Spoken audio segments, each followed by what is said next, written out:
Welcome back, Wash Up Walk-Ons fans, episode 251 of the podcast. If you guys could have heard the opening minute that we just had over this music, none of you would ever turn this podcast on again.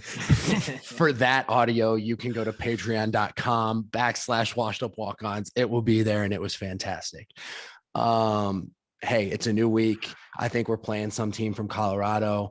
I don't really know, but Kluver, you're going to lead us off into this thing, and we're going to have some great content anyway. So what do we got? The way you mentioned that actually made me think Minnesota smoked Colorado last week. It was one of the games that I think Kevin was most impressed with. Yeah. 30-0. Yep. Yeah. Had the under in that game. Under hit. That's good. That's good. And Ward's Winners is alive and well. I've got my 3 picks. I'm excited about it. Kluver, you're going to have like to your bring my picks? picks back up because I'm going to take those top 2 picks that we talked about from the. Yeah. Okay. I like my picks. We'll get to the picks. There's other things I want to touch on. Yeah, that opening conversation before we rolled in there was something else. And it was stemmed by a very just a simple question from Kevin, and that's kind of how we just do things. So this isn't a bit here, right? Like that's our real conversation. Shout out to Thomas T and Doug Wagner, my guy, my co-host Doug Wagner on the WMT postgame Hawkeye huddle that I'm doing the radio show with. New Patreon subscribers. Doug, brother, welcome to the Walk-On Army. Speaking of, if you're in the Walk-On Army, you heard about the new Walk-On Army exclusive t-shirts that are coming soon. And boy, that's like a nice slice of Casey's Pizza, those t-shirts, right? Casey's, please sponsor us. No free shout outs. Hey, no free ads, man. No free ads. Well, clearly what we're doing isn't enough. They already, us and Riley Moss trying to get the Casey sponsorship. That is how we bring it into this show. Real quickly, before we get into this, we are playing a team from Colorado. Going to get back to them. Next week, we're playing a team from Maryland. I was reached out to by Kevin Meredith from the DC Iowa Club, who we once were like guests. Yeah, that was fun. For a Zoom call for them way back when the pandemic started. Kevin wanted me to say on the podcast, and I'm all about this. I'm not about shouting out or saying stuff that other people want me to say, but when it makes the Iowa experience better, I'm all about it.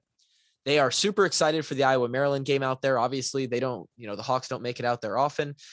They have a full weekend of events planned starting Thursday night. So if you're going to be out there for a little weekend trip, please go to kinnickeast.com, elite URL, kinnickeast.com. For all of the details on the festivities of the Iowa-Maryland game. The one thing they wanted to mention was they want to make that game a gold out because Maryland is making it a blackout game. So if the Iowa fans wear gold and Maryland wears all black, then it's going to be black and gold in the stadium. So and the Iowa fans will stick out. That'd be awesome. Yeah. Yes. So do that. If you're going to Maryland, do that. I love that out of the fans, just doing stuff like that. Yes. So I would love to see them execute it. kinnickeast.com for more on that. I'm going to share my screen quick. We're going to get into some. If I remember, I'll cut you off here a little quick. Yeah, cut me.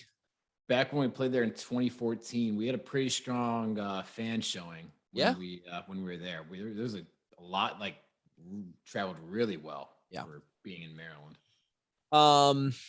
Wasn't sure if you saw this, Drake. I'm sure this was something you were a large fan Dude, of. I put this on my Instagram story today when I saw this, and I'm about 2/3 of the way through the episode because I had to drive quite a ways today, and it's pretty fantastic. Notice the tagline there, the location, Nashville, Tennessee. Any chance that Drake Kulik finds his way onto the bus? Yeah, I mean, maybe not, but maybe I'll at least hang out with Will sometime, put him in a heel hook, let him know he ain't shit. I don't know. For those on the listening end. That's what we do to people from Nebraska, dude. We bully them. So I'm not going to let the trend stop. For those listening to the podcast and not on the YouTube version, this is a picture on Twitter of Bussin with the Boys, Spencer Lee on episode 117. of that podcast. And anytime you get to hear Spencer Lee talk, it's just a delight, right?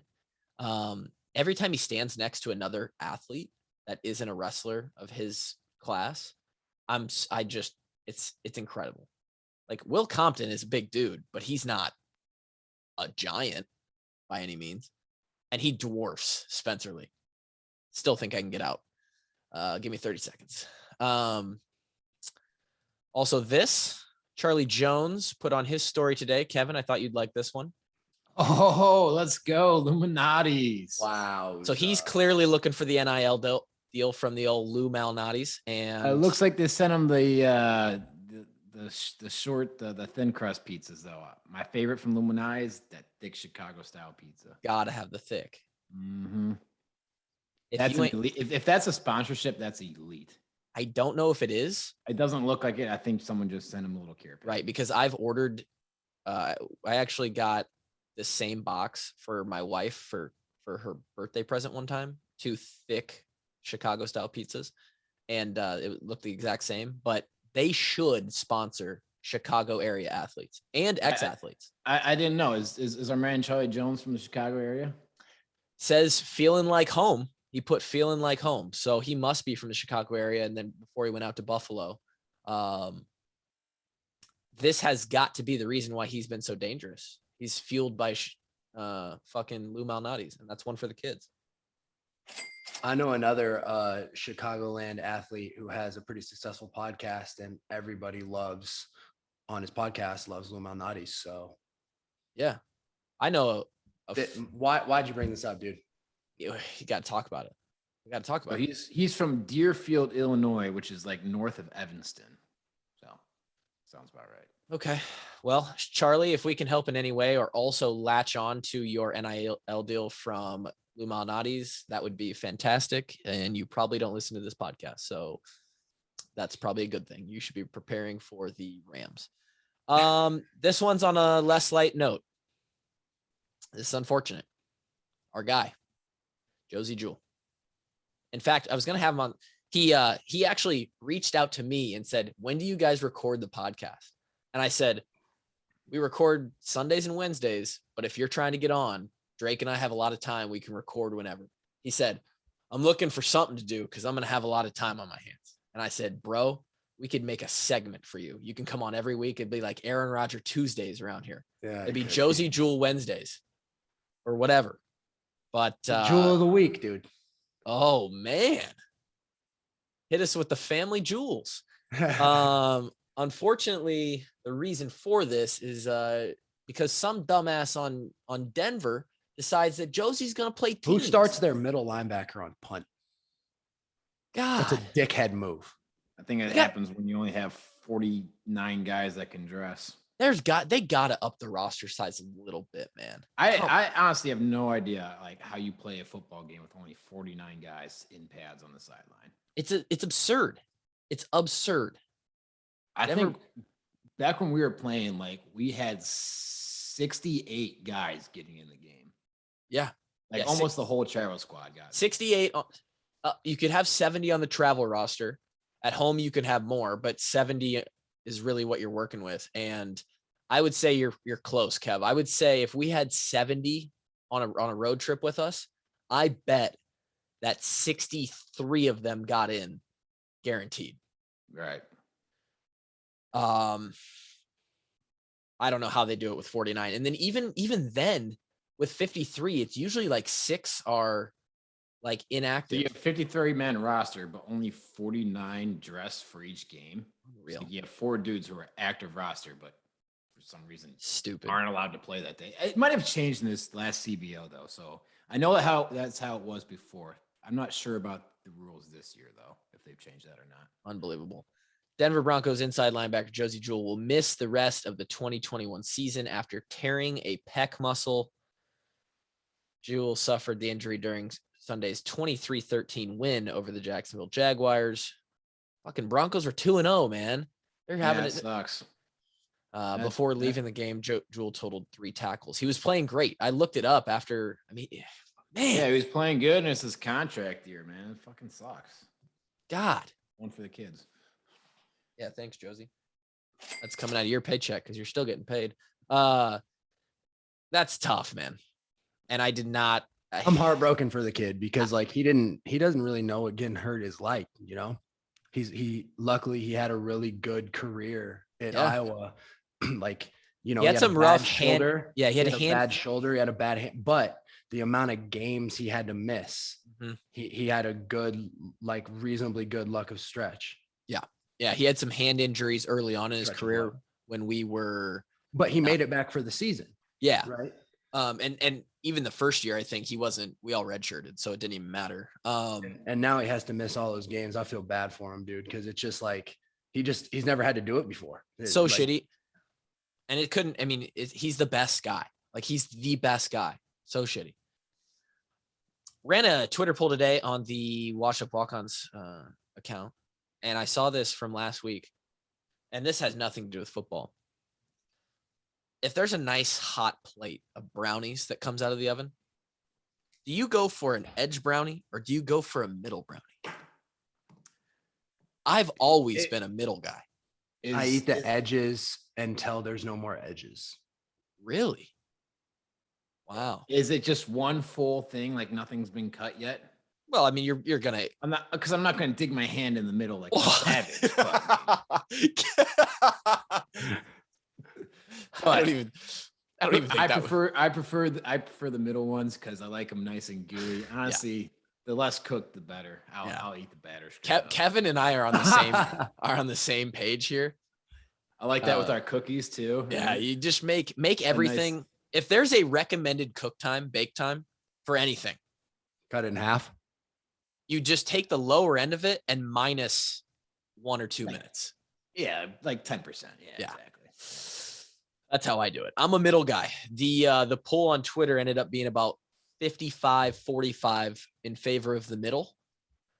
But now, I mean, what ice cream are we going with this brownie? Vanilla bean. And then from anywhere that sells vanilla bean. Bro. Breyer's vanilla bean is special, huh?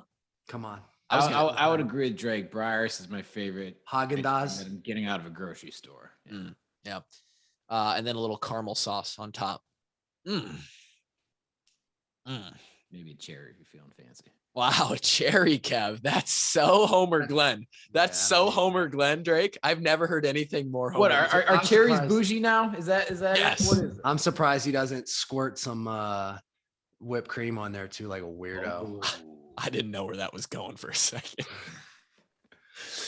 Oh, it's the wash. If you break out the whipped cream, you gotta do the test squeeze in your mouth first before you put it on your actual food. Yeah, we know you're squeezing stuff into your mouth all the time, Kev. We get it. That's the Wash Up Walk-Ons for you. That's 12 minutes right there, just of good old fashioned, just fun, right? I took some questions because let's be honest. Well, let's go back. The Colorado State Rams. We are playing a team from Colorado, Drake. You're right. That means they all smoke pot. They're all, yeah, for sure. I don't know. Why I mentioned the Colorado, what are they? Just the Buffaloes? Just Colorado Buffs? Rams. No. The CU. Yeah. Buffalo. Yeah. Buffaloes. Colorado Buffaloes. Buffalo. I don't know if they're the worst team in Colorado or not. I think they're both not great, right? Colorado State probably not as good. And I'm gonna pull them up. That's the one thing I didn't have up, huh? Is what they've done. I know this. They beat Toledo last week, 22-9. They kicked 5 field goals. So hey, if this comes down to a battle between Shudak and the other guy, maybe it's a shootout. I doubt it because interesting about that is the week before Toledo played Notre Dame real tough. Had them on the ropes in the fourth quarter. Yeah. So, you know, it's fun to sometimes play the transitive property, but it's really hard. You know, it doesn't really equal. By the end of the season, the transitive property just gets shit on. Oh yeah, because it's like as long as like at least every team has one loss, you can do like a kind of a circle. A circle. They always do it in the NFL too. Yeah. Like at some point in the NFL, usually by week like 11 or 12. If you have at least one team. Every team has to have a loss. Every team has at least one loss, and every team has at least one win. You can get to like the point where who's the worst team in the NFL right now? The Jets beat the Chiefs or something. Yeah, the Jets or there's some pretty bad teams in the NFL. There's some good teams in the NFL too. We're not going to talk NFL. I took some questions because I know we're not going to fill this whole podcast with. We don't know one single player for the Colorado State, not St. Louis Rams. Which, by the way, were my team going into, as I grew up. Hold on a second. Colorado State 1-2 started the year with a loss to South Dakota State, the Jackrabbits. Okay, solid football team. Respect to the Jackrabbits and to the Bison of North Dakota State, both quality football programs at the FCS level. They lost 42-23, 3-score game. Then they took on Vanderbilt, which is really the nutsack of the SEC. I would say Vanderbilt and South Dakota State are like on the same level. Chill out, boys. That's Nashville. Relax on the Nashville homies. Right. But it's the nutsack of the SEC. Yeah, awesome town. I'm sure they make nice trains there at Engineer SEC. Very smart school, I think. Yeah, it is. It is. Sort of like a Purdue, but Purdue's come a little bit on the athletic side. The Commodores have not been a good football team for a while. They might even be the Gooch of the SEC. I'm not even sure if they're. Is that worse? What's worse? I don't know. I don't know. They're down there, right? They lost. Colorado State made it a game, but they lost 24-21 to Vanderbilt. And then last week they got a dub 22-6 at Toledo. So they're coming into Hawkeyes, coming into Kinnick Stadium, 2:30 kickoff on Saturday at 1-2. And they probably don't feel great about themselves. I'm guessing they have 3 guys on their team that are, probably talented, might be able to play at a better school, but they're going to run out of gas against the Hawks, mainly the Hawkeye defense. Big opportunity for the Hawkeye offense to take another step. One of the questions was, do you think in that taking another step, does the playbook open up any more here, or do we just run the same plays and take more chances within those same plays? I don't think we can open up. Like, are we gonna? I don't know. Any more some crazy shit out of the bag? Like, we're not going to need reverses this game, Need or no, I mean, I don't see Brian open up the playbook too much, mostly because if you don't need to, no reason to show some plays you got in your bag. Something that coordinators do in these games is show them some crazy looks. Yeah. Because that forces your next opponent to both prepare for it and practice for it. And that's a good call. And I'd like to see Monty throw it a little bit. We put Monty and T Good in Wildcat, but T Good's still the running back and Monty plays quarterback. Now we're talking. And then he drops back and he throws it to Charlie Jones or Tracy. Oh man. Can you imagine? We used to do that too, Kev. It's funny you say that. Dude, listen to me. Yeah, what's up? We need to have the Monty Potta bomb Tebow jump pass. Snap it to him in the shotgun on the 2-yard line. Monty looks like he's running forward, about to plunge for a touchdown, jumps up, little pot pass. Tell me the place wouldn't erupt. It would literally be the pot pass, which is pretty great. You're just a hair close to the mic there. You're like in the brains of our listeners. Right? In your skulls. Okay, Bo Bauer. I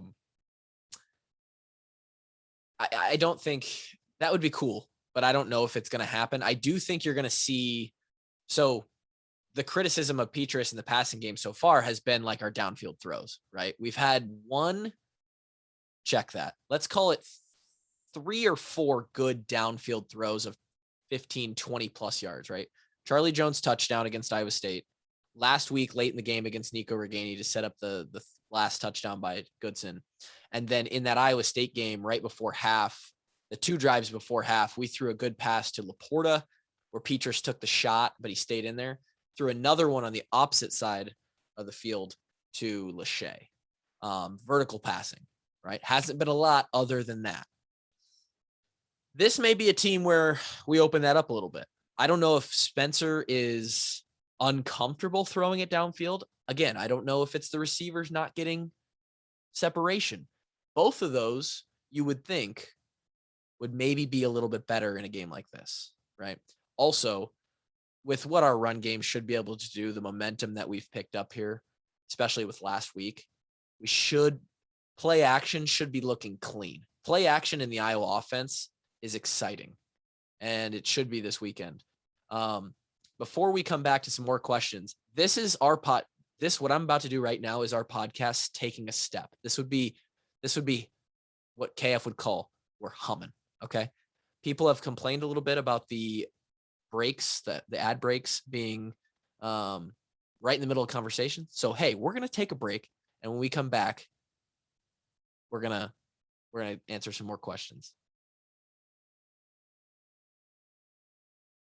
And we're back. And we're back, bitches. And that's how you come back. That's a fair critique. I mean, yeah.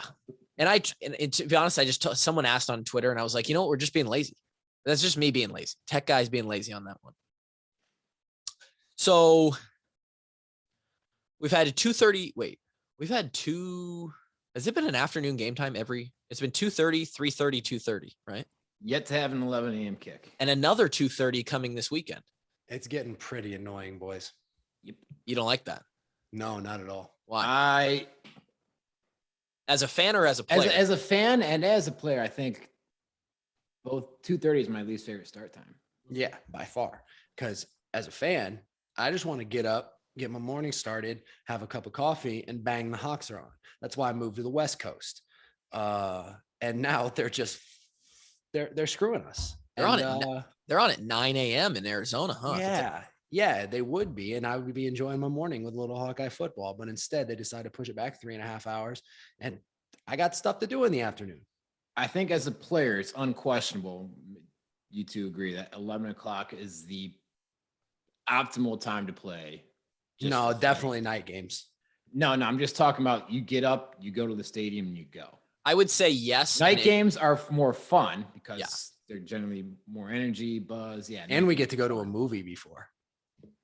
True. Yeah, but I'm just talking about as far I get what you're saying, Kevin. Yeah. Physically and how it fits in the schedule, especially since in 2015 we switched to the morning practice schedule. So our bodies got used to, okay, we're up 7:30, 8 o'clock, we're rolling, like we're on the field. And especially that next Sunday, boy, oh boy, after a night game, that is not the most fun. No, it's a late night. You have a night game at Penn State, you get beat 42-12, and then you gotta wait an hour and a half at the airport, and then you're stuck on the tarmac for an hour and 15 minutes. You remember what happened when we got back, Kev? It snowed that night. Yeah, it was just a horrible fucking day. We got back. Okay, a little story time. This was good. So we go to Penn State.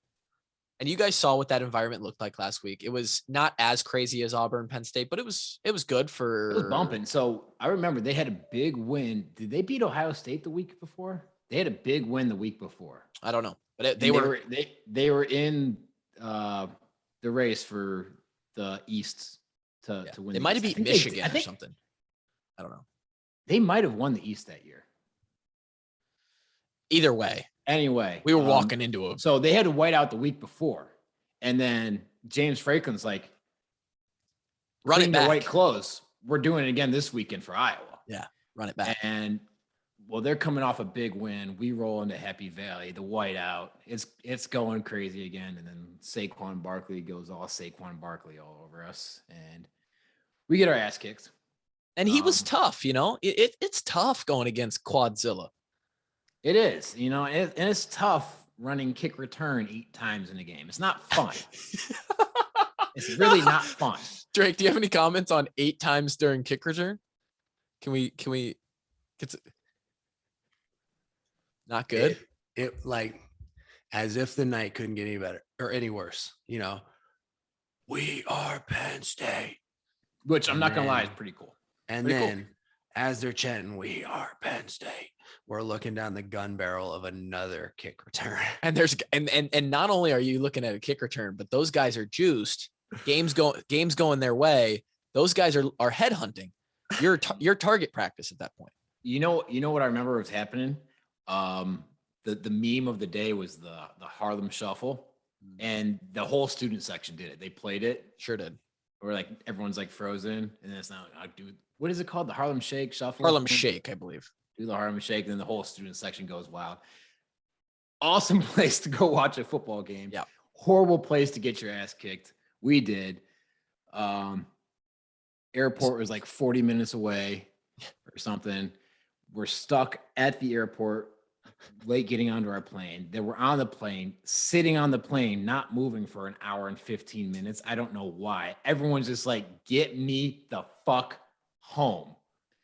2-hour flight home, land in Cedar Rapids, half-hour drive back to the complex. It's snowing. We rode our mopeds to the complex, so we have to moped back to our house. We can't even get out of the parking lot, dude. Kluver's on my back. I'm pretty sure we crashed. We did. That was the whole story. So we get our dicks pushed in. In Happy Valley. Okay, great. National embarrassment. Awesome. Penn State's rolling. Hawks suck. Right? Hawks were on their knees all night. Great. Nice thicky, Saquon. Now, we go back to the plane and go through all the stuff that Kevin just said, right? I'm sorry. This is not to be insensitive, but at this point in the night, we wanted to kill ourselves. Okay? There was harm. Self-harm was on the mind. Now, and by the way, no Baby Bell cheese wheels on the airplane. Bullshit. Right? Yeah, we didn't get a snack on the way back, I don't think. No food.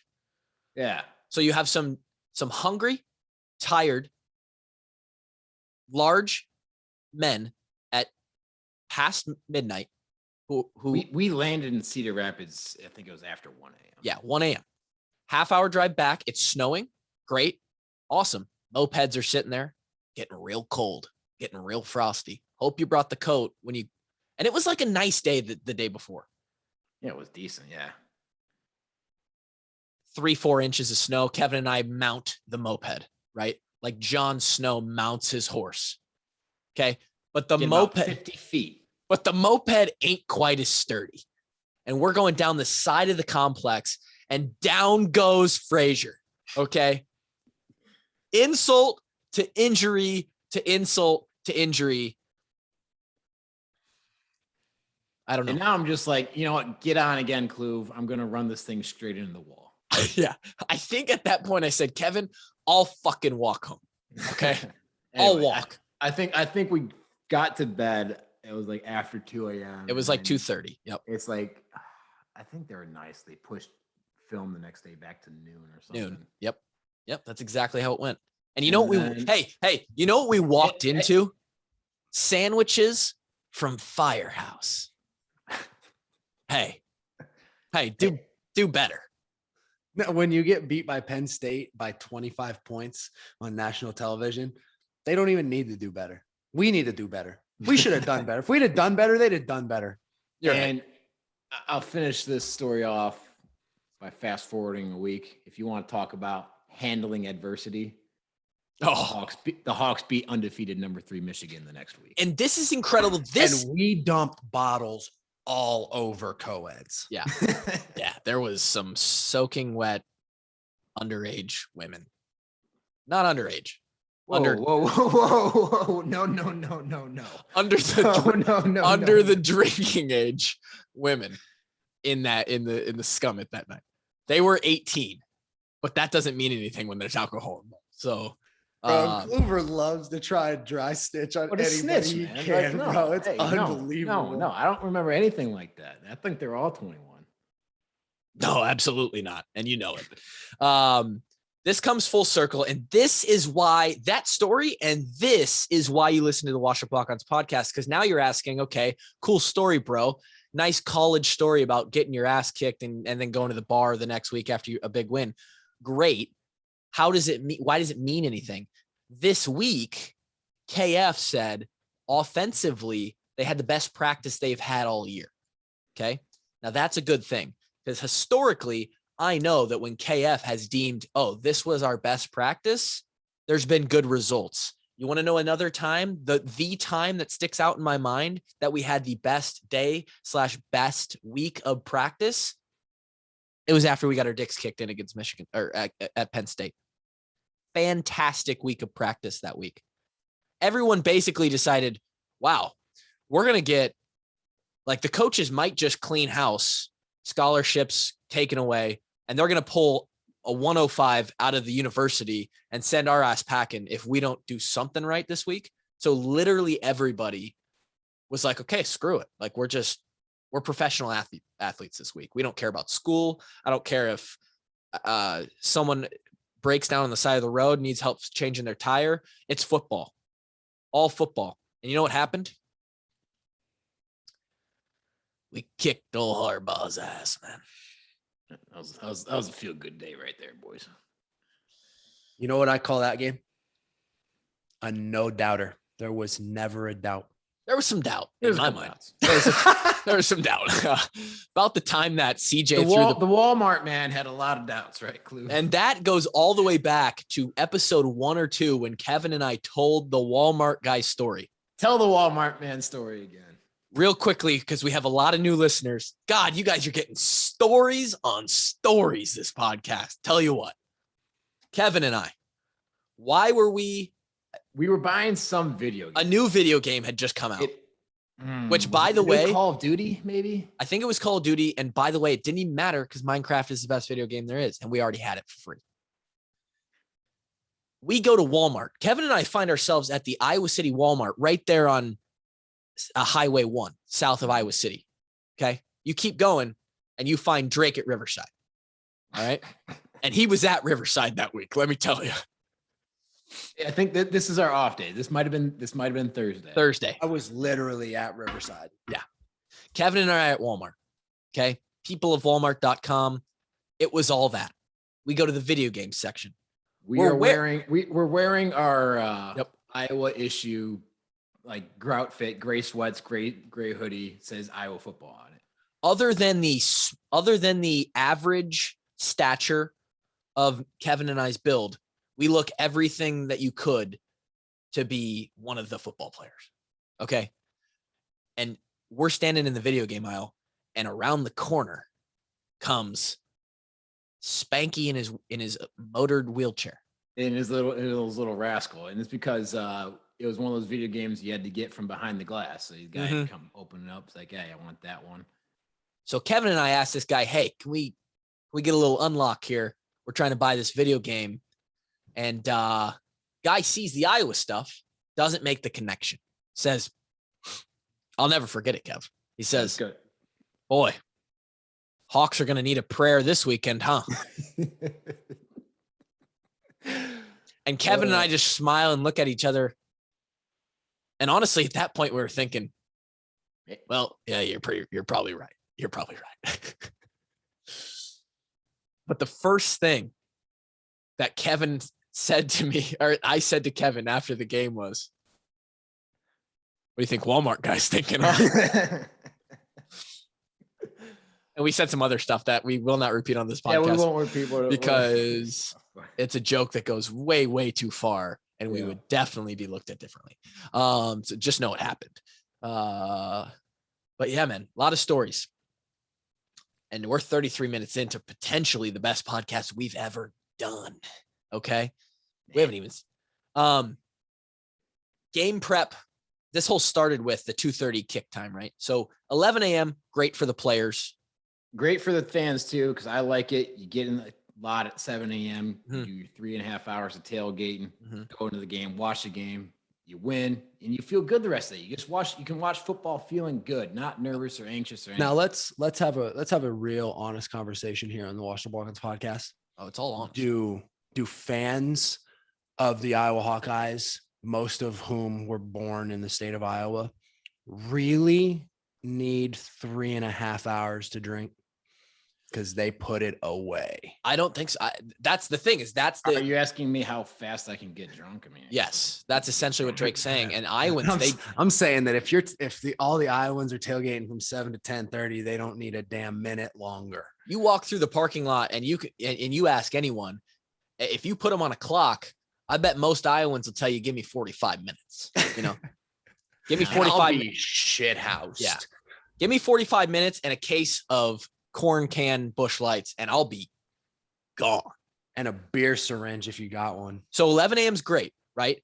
The whole question was, what does the game prep look like and how does it differ for different game times? And the short answer that I gave to several people for this was the 4 hours before kickoff were always exactly the same, right? So at 11 a.m. game time, it's perfect because you wake up at 6:58 and you mosey down to breakfast at 7. Also, if you ever find yourself, this would only be for very young listeners, if you find yourself on the Iowa football team, don't show up at 6:58. You're late. Tried that one time. Also told that story. Not going to tell a third story though. So breakfast starts at 7. Now that's breakfast on an 11 a.m. game, but on a 2:30 game, that's just brunch, right? You're getting that meal at 10:30. Night game, you're eating at 3 in the afternoon. It's 4 hours before game time. And I don't know who determined that. I'm going to guess it was probably Coach Doyle. He had a lot to do with that schedule beforehand, and it has stayed the same. I don't really remember. So yeah, because you show up 2 hours before game time. Bus rolls in 2 hours before game time. It's a half-hour drive. So you have 90 minutes from the time you eat pregame meal to basically get ready. You go back up. I always showered in this gap. Kevin's playing fucking Candy Crush. That was the telephone. Skip to my Lou. You have pregame meal. That goes for about 10, 12, 15 minutes. You go upstairs. You pack your shit. I always showered because it made me feel good. You throw on your travel suit. You come down for, I think, 30 minutes before the buses left was offensive, defensive meetings. Quick meeting. When do you want to explain what that was all about? Because I just sat there. Phil would just go over the key points of the game. Okay. Then the defense would walk around the corner. They would then fill in the offensive room, which was the bigger room where we had the full team meetings. And what? I think he had it backwards. Yeah. Offense came into the defensive side? Yeah, defensive room and the team room are the same. I thought you ran this show.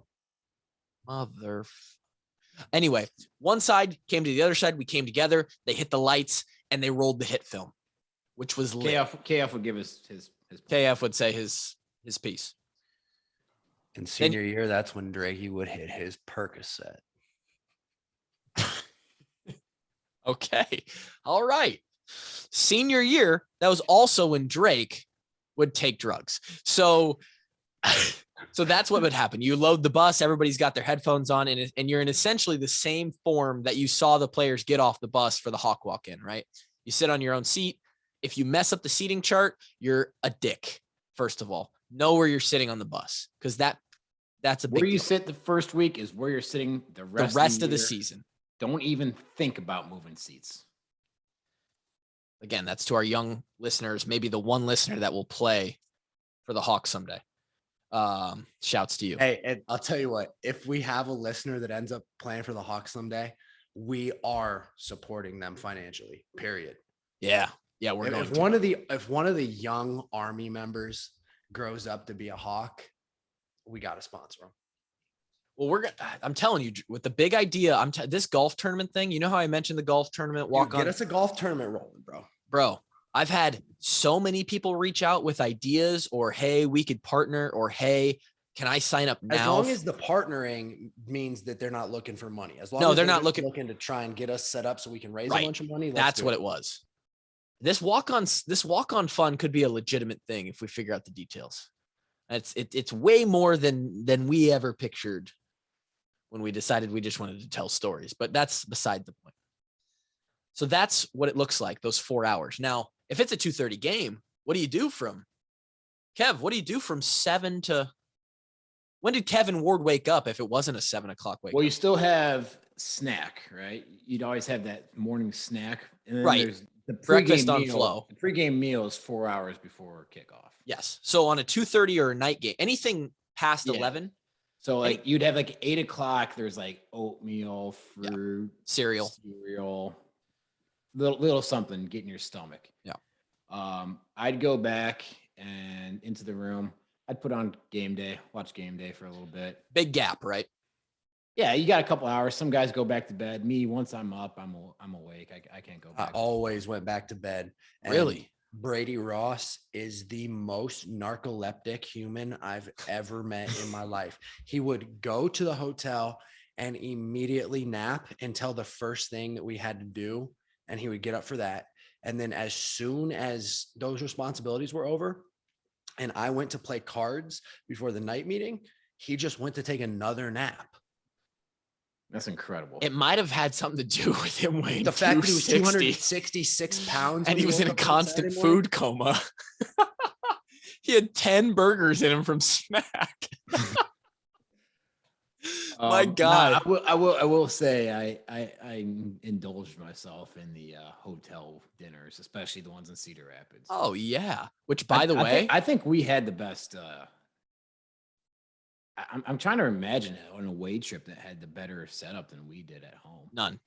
I don't think so. I will be staying at the Kirkwood, by the way, this weekend. So, yes, birthday weekend. We got a hotel room at the Kirkwood.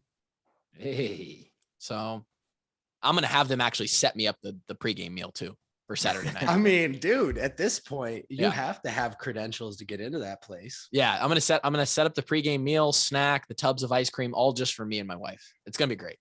No. Go into the conference room. Just walk into the conference room.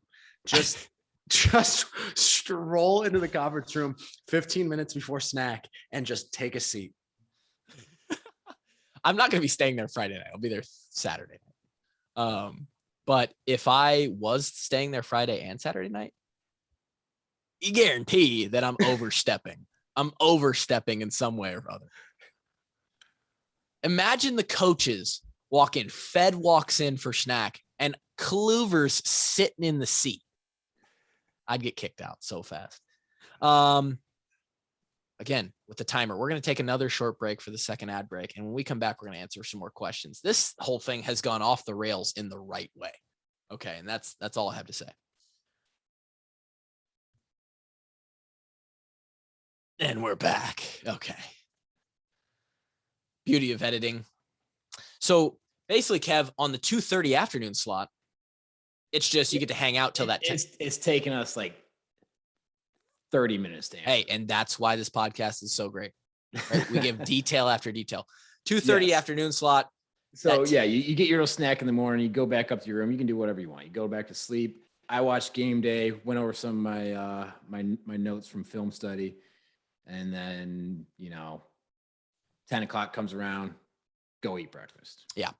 Not a lot of anything else. On a night game, I'm pretty sure the Friday meetings that would usually happen, we would then go to a movie on Friday nights, and then those meetings would happen Saturday morning, so you could fill some of the gap in the morning with like, hey, come down, we'll go over some stuff, keep it fresh.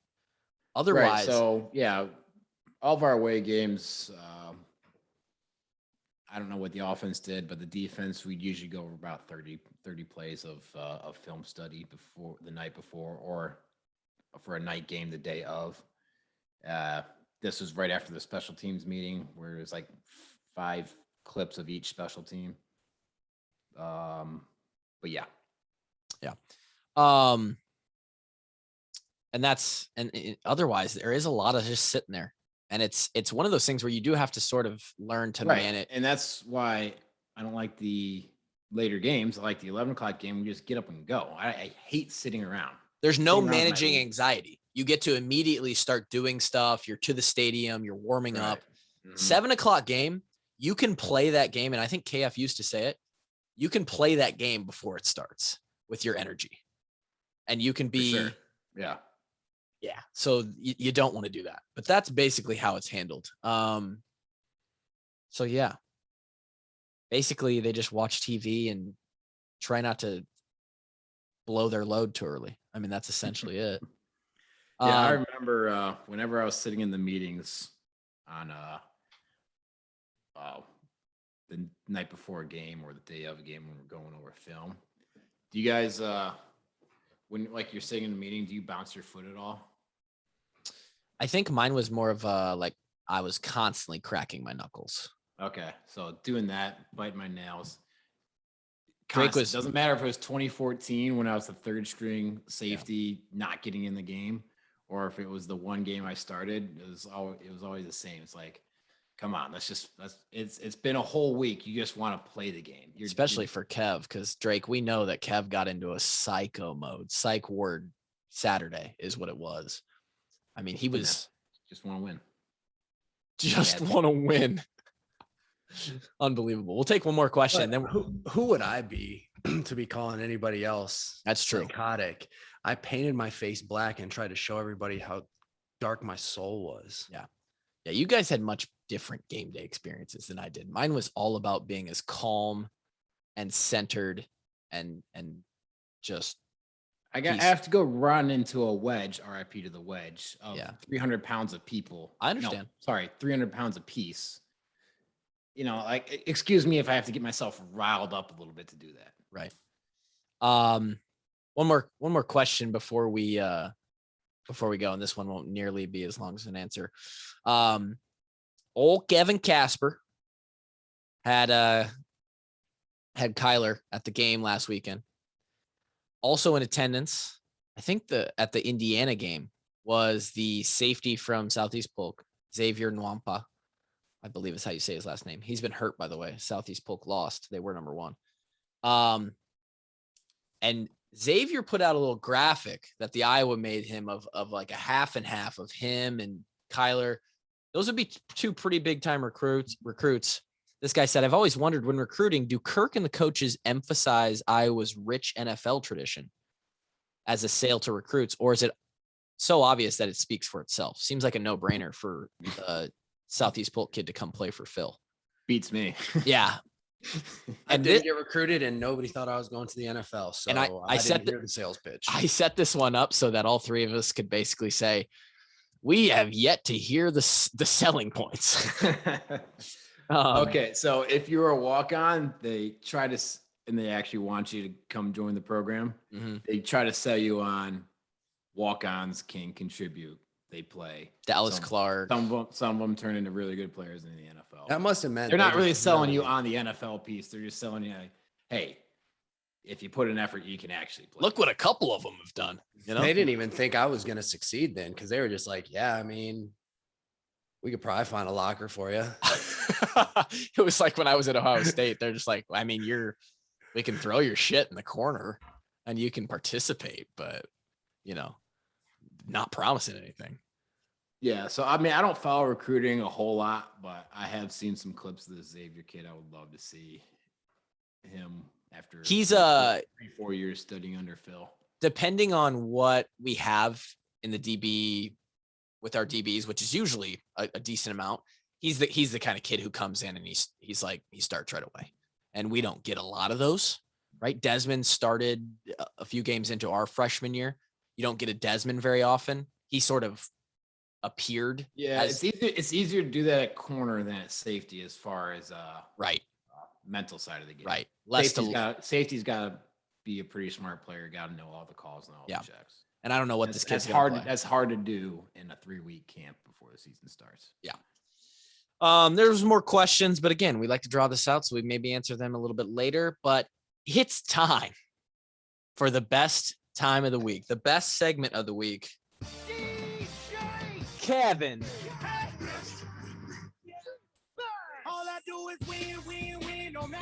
Which is actually a lie. We don't only win. We do some losing as well. So actually more losing so far more losing than winning. Drake is currently sitting at 5-4. I'm currently sitting at 4-4-1. And Kevin is sitting at 4-5. So we're not doing great, but we have a new chance at redemption every single week. This is Ward's Winners. and we are about to give you our top picks for the weekend, which Drake, we're going to have to go back and figure out yours, but I'll give mine and Kevin can give his first. Obviously it's his segment. So Kevin, I'm definitely taking Tampa -1, but that's that. Take it away. Yours. Drake is taking Tampa -1. Yeah, lock it in, baby. Tampa -1. I know Doesn't care who they're playing. Yeah. Tampa -1 this week. Could it be against the Monstars? Doesn't matter. No, I just remember it's Jesus and his disciples. Tampa -1, baby. Well, Jesus and his disciples is the Tampa Bay Buccaneers because right. Tom's in his 23rd year and he's about to break every NFL record that there is. So it's true. He's already broken them all already. Well, what's he got left to break? Well, he's about to break the touchdown back, of the season. His back or his neck or something, because he's 45 or something like that. Anyway, Kev, what winners? All right, I like Michigan -20 versus Rutgers this weekend.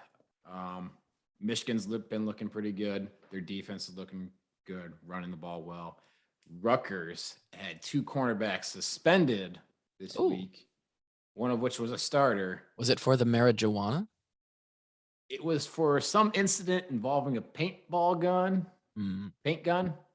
Paintball? Sounds like an Iowa situation where someone might have been trying to take rabbits out. I don't know any other details, but I thought it was hilarious. And Rutgers, I don't feel like their offense is very good. I think Michigan shuts them down. I think they cover the 20 points. Ooh. See, I've got a few written down here. He's conflicted. I'm conflicted on which ones I'm going to give to the people. I think my next favorite one might be Arkansas home versus Texas A&M, getting 5.5 points. Wow. Arkansas's looked really good. Obviously, they beat the hell out of Texas. A&M, I don't know. Don't really know it. They haven't played their best opponent they played is Colorado. They beat them 10-7. Wow. Colorado turned around and got their ass whooped by Minnesota. I don't know. I'll take 5.5 points at home with Arkansas. Arkansas has been one of probably those 5 teams this year that has been like come out of nowhere and impressed a lot of people. Yeah, for sure. I think they're playing good football right now. I think they're juiced up. I think they keep it close. I remember, maybe it was 2 years ago. I think it was 2 years ago. They played in a shootout, and it was a close game. Yeah. All right, my third one. Which one am I going to give you? I'm between two Big Ten picks here. Give it to him. I feel like you're going to give him this one, so I'm going to give him the other one. I only have one Big Ten game. I think I know which one it is, though. They give it to him, and I'll piggyback it. I'm going to give the other one. Okay. I'm going to give Indiana -9 versus Western Kentucky. You do know which one I'm going to take. Yeah, of course I do. Indiana is a good football team. They've just had a brutal schedule opening up with Iowa, and then they played Cincy last week. Should have won that game. Bullshit targeting call at the end of the first half changed the whole game. Best defensive player gets kicked out. He will be back. He will be able to play the whole game this week. I think Indiana has a big week versus Western Kentucky. Okay. There you go. Kevin Ward's winners of the week. I'll quickly give mine and then we'll go to Drake and then we'll finish up this podcast, this shit show. I guess I kind of lied. Wisconsin is in this game. It's not a Big Ten matchup. Notre Dame +6.5 against Wisconsin. The over under 46.5. This is going to be one of those games. I don't trust Wisconsin until you prove to me that they can score points against a good opponent, which they did not do against Penn State. 6.5 is a lot of points in a brawly game. I think Notre Dame, they always have talent. I saw some bullshit thing about Notre Dame and Wisconsin doing more with less on Twitter today. And Notre Dame has 44 4-star recruits. Yeah, they can shove that up their ass. So poverty. They're just in poverty over there. Like, must be horrible. Must be horrible to only have 40 plus 4 stars. That's like the millionaires complaining about the billionaires moving in. That's 8 more stars than I had. And I'll take Notre Dame to cover that. I don't know if they win, but neutral I think site though. Neutral site. Neutral site. It's going to be played at Soldier Field there. Yeah. In home of a lot of Wisconsin people in Chicago. Notre Dame's a really hot spot Chicago's a really hot spot for Notre Dame too. Yep. So Notre Dame to cover +6.5. UCLA -4.5 versus Stanford. I just have something against Stanford. Maybe it was when McCaffrey shit all over us. And I don't know why we have to bring that up and the Penn State game up and the other time, the Big Ten Championship up every time we do a podcast, because it's just the bane of our existence. But I don't like Stanford. And I think they got shit on earlier in the year by somebody. Kansas State. And so I don't respect them. They turn around and beat USC. Right. And I don't respect them. They're inconsistent. I'll take UCLA -4.5. And my Big Ten game of the week, and I don't know if this is actually the one you thought I was going to pick, Michigan State versus Nebraska. This seems like a lock of the year. Michigan State has been scoring points. I was going to make, okay, I had a real good joke there, but I'm not the Drake of this podcast. I was going to say like someone scored against somebody, but I wasn't going to do it. They do have a new podcast out, and I'm not going to say any names. Michigan State -4.5. Michigan State -4.5 against Nebraska, and Michigan State -4.5 versus. Keep it together here. Keep it together. Michigan State. I'm muting myself. Michigan State -4.5 versus Nebraska. Give me Michigan State -45 in this game. I don't even care. Nebraska did show that they had a better defense against Oklahoma, but I don't think they can score Michigan State. Kenneth Walker III, whoever the hell they have at quarterback, I don't know, but they're going to score a ton of points. They're going to beat Nebraska by like 2 scores. Michigan State, the Spartans, give them to me. Drake. Yeah, Michigan State is also one of my picks, and Tampa -1 is another one of my picks. Who's Tampa playing? Who were they playing? Here, I'm pulling it up right now. I just remembered that one. They're playing the Rams, and it's at the Rams, but you can get them for -1. Yep. So, I mean, until somebody proves to me that they can beat the Bucks, like I said on Patreon, just give me the Bucks because that's a pick 'em. Baltimore, your other game? Yeah, I think so. Was that the one that we really liked? We really liked it, and you liked the rushing over for Lamar. Rushing. Yeah, because you can get Baltimore at -7.5. So give me Baltimore -7 against Detroit. By the way, they're playing Detroit. Yeah. Who? And then I just really think that in the way that the Ravens offense is set up, if you can find Lamar and their running backs for reasonable rushing over, like somewhere in the 50s, 56, something like that, I would just take it until proven otherwise, because they've been racking up some 200 yards on the ground or something like that.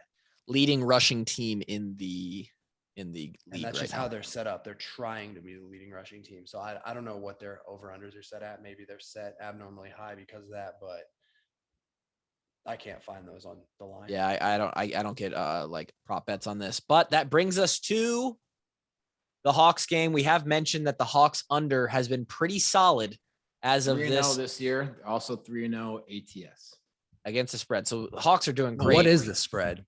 And the Hawks 23. Hawks spread currently sits at -23. The over-under sitting at 44.5. Oh, that's low. Now I think a lot Vegas of is like, we can't keep losing to the Iowa under. We got to check that thing down. Des Moines and Iowa City is getting rich betting the Hawks because they're listening to the washed up walk-ons telling them to take the under. Take the under. I mean, there's no chance. Well, I can't say no chance, but it's hard to cover and go under there. I know. Yeah. So pick your poison here. I personally am going to say I think the offense takes more steps. I think Iowa covers the points and we go over 44.5. Now, is that just because the offense is scoring the points, or you think Colorado State's actually scoring this game? It's I think very real possibility that Colorado State does not score. I think that we have to understand that. I know. I think that I'll give Colorado State 6 or 7 points here. And I think the Iowa offense scores upwards of 40 points in this game, or maybe defensively we score 2. We've done it 3 games in a row, but somehow Iowa will get to 40 points here. And I think Colorado State somehow gets like 2 field goals. I'm not betting it. I'm actually like 50-50 on the over-under on this one. If you put a gun to my head, I'd take the under. I think the Hawks, I think it's just like last week. The Hawks win like 31-6 or something. Love it. I love it. I just want to see him score points. I Drake? would love that. Yeah. I think I'll just take the cover. I think the Hawks can beat this team by 23 points. Like if we're going to succeed in this season as much as we would like to, then I think we should beat this team by 23 points. I have more confidence, way more confidence in the cover than I do in the over-under. I'll say that. But that's what it is. So take that with a grain of salt. Obviously, we didn't make those. The Hawk game was not any of our 3 picks, but hammer the Spartans. Hammer them against the Nebraska suckers. That's it. I will be at the game, and I will be post-game radio show on WMT 600 with my guy Doug. And the Hawks are going to be 4-0. It's just about how bad they beat them. And we'll talk to you then. Okay? But just remember, don't be Walmart guy. Okay? Don't be Walmart guy.